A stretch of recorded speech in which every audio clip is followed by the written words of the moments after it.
प्रत्येक को praise the Lord प्रभुंकर धन्यवाद हो। विशेषकर मोर आशा एवं विश्वास आपण मैंने भलरे अच्छी।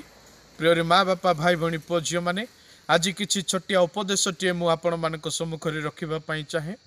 जिरिमिय पुस्तक 3 पर्व 15 पदर लिखा जाए जे परमेश्वर कहते आम्भे आपणा मन अनुजाई पालक गण तुम्भ मानू देवा से माने ज्ञान और बुद्धि तुम्भ मानू चराइबे। प्रिय मोर माँ बापा भाई भौणी पुओ झील मैंने आमे जो प्रकार पालक मानू चाही थाउ परमेश्वर से प्रकार चाहती ना ताहांकर मन अनुजाई से आमको दियंती। आमकर मन अनुजाई आम खोजी थाउ प्रभुंकर दास मानू से पालक होते भल होता से पालक होते भल होता बोली निजर मंडली निमंत आम चिंता करि थाउ।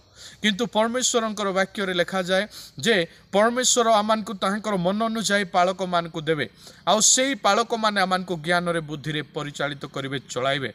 पालक माने मंडली को बुद्धिर सहित ज्ञानर सह चलैबा प्रभु नियुक्त करिथांती पालक मानू। पालक माने मध्य जानी रखिबा आवश्यकता रही। परमेश्वर जोठी नियुक्त करती से जाती। परमेश्वर जो स्थान रे आपण मानकु व्यवहार करने चाहती से स्थान रे व्यवहृत हुंतु।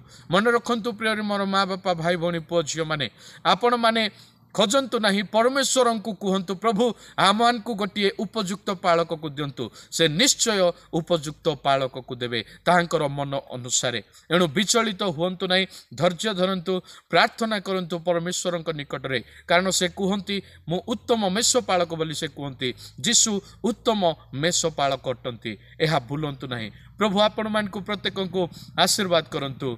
Praise the Lord.